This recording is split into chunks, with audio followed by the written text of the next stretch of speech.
Hello guys, welcome back. In this video, I'll explain what is a RAG workflow and why do we call it as RAG. RAG is nothing but retrieval augmented generation. In this, first let's understood the workflow so that you will get some idea of it. It mainly consists of three parts. One is a vector store and one more is your model and one more is our document.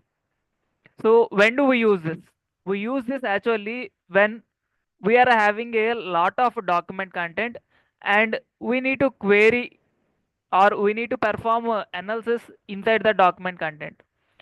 Why do we not suppose to put directly the document or fine tune the model with the document content and query and get the response? If we do fine tuning the model and query that model, then what happens is we might get some irrelevant response, that is some independent or fully assumed response or generated response that is created by our model other than the actual one. So to avoid that, in order to get only the response related to our document, let's say I have a question related to my document content, I do not require any other resource content. So during that time, we need to implement this RAG process, because here what happens is, I want to explain you the workflow. Like here only based on the query, whatever the document content is there, related to the document content only, we will get the response. There is a less accuracy or there is a less chance of model generation, model content generation. Freedomly, you do not generate some assumption content. This model only generate the content for our query only based on the document content that we provide. So what is the requirement or what are the real time use case of it? Let's say I am providing a service. During that time, in my service, what are the features do I provide or what are the things do I provide? Those all present with me or those all present in my document content. Those are not directly or generally available. So during that time, in order to answer to user specific query from the document content that I have, not other than out of the document content, we need to implement this RAG based implementation. Like we can able to use this as service based chatbots. During that time, this RAG based implementation is working well. So let's see the working of it, like how the workflow will be. Initially what happens is, we will take our document content and then we will store our document content in the form of vectors in a vector store. Basically for the document content, we'll generate the vectors and we will store our vectors in a vector store. In today we have multiple vector stores are there. In AWS we have open source services available as well as many are available. Like that we also have a Pinecone available. I am suggesting this to you because it provides you a free storage of 2 GB and some read and write capacity units like 1 million tokens up to that for a free user. So based on the grade or you can say pricing increases, this Pinecone allows you with more limits. It is also one of the vector store where we can able to store our document related vectors in it. So assume this is our vector store. Let's say I have a document related to my service and that document related vectors I have generated and I am storing those vectors inside this Pinecone vector store. So how do you generate these vectors, sir? These vectors I am generating by using some any one of the model. Since I am generating a sentence related or document content related embeddings or vectors, I want to use some sentence transformer model. Assume I'm using any one of the model to generate these. vectors. So you need to use the same model to generate the query related vector as well while querying this vector store. So once the document related vectors are stored in this vector store, now we can able to query this vector store.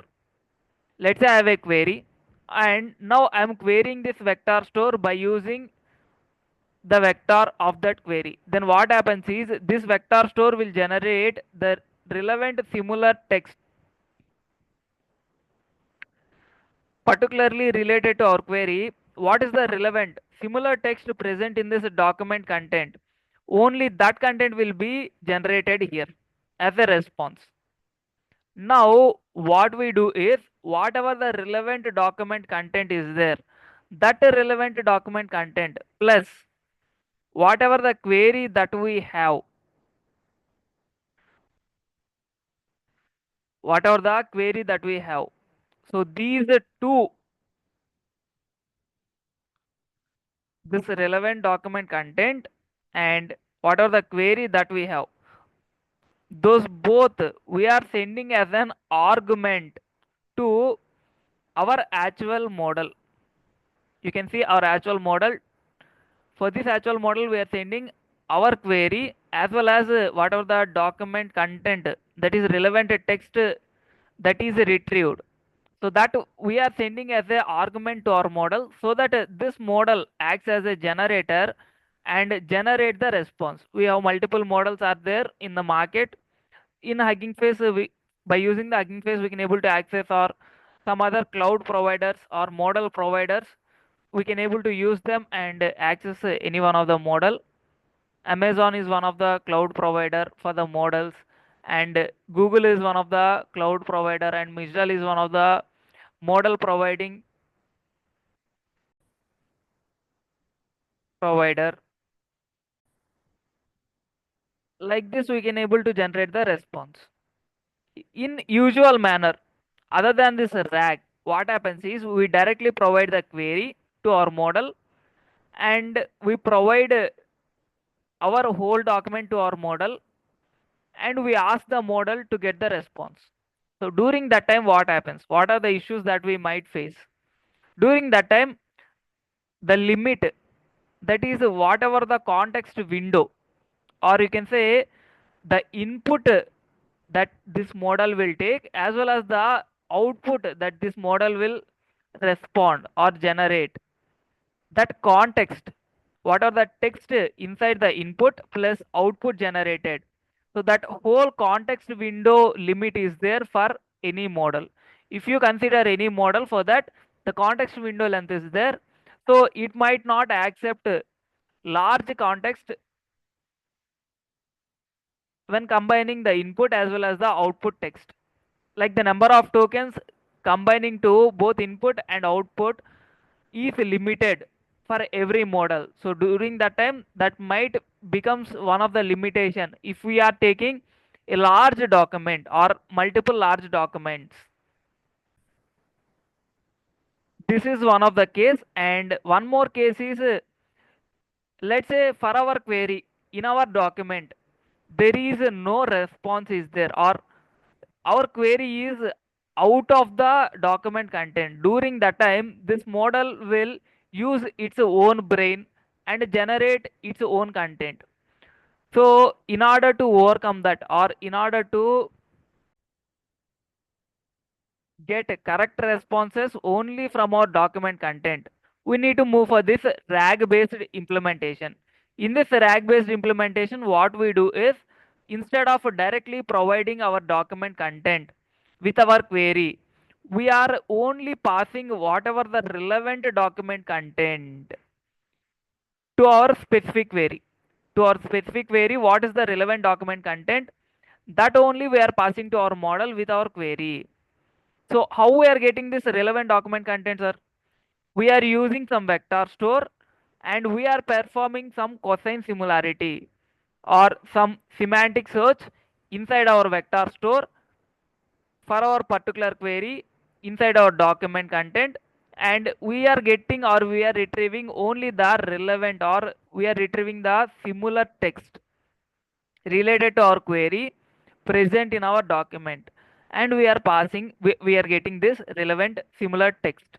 After that, our query and this relevant similar text or retrieved text we are passing to our model.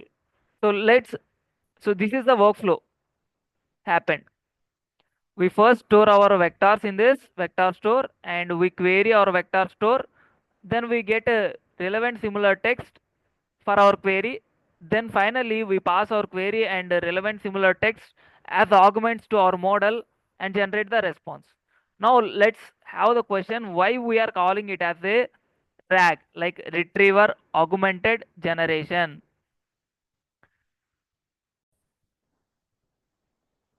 So why we are calling it as a retriever? Why we are calling it as a retriever?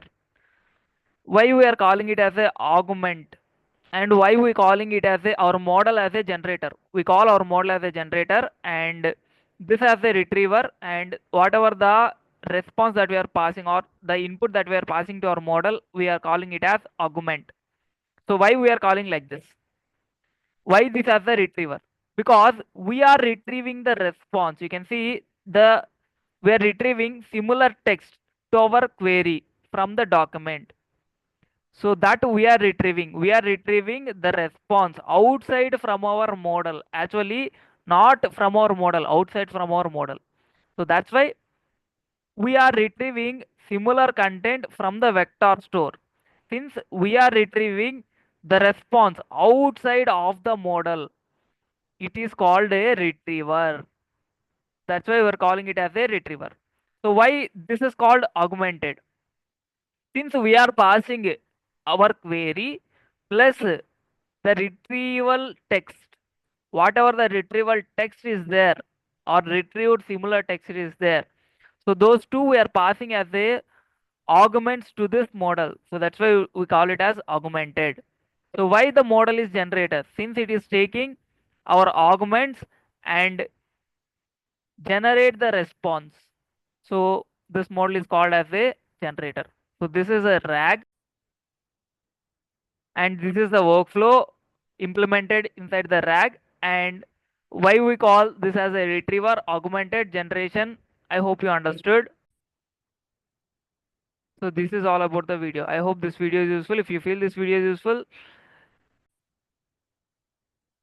then please like, share, subscribe, and hit the bell icon to get the latest updates. Thanks for watching again. See you back in the next video with another interesting topic. Until then, bye bye, guys.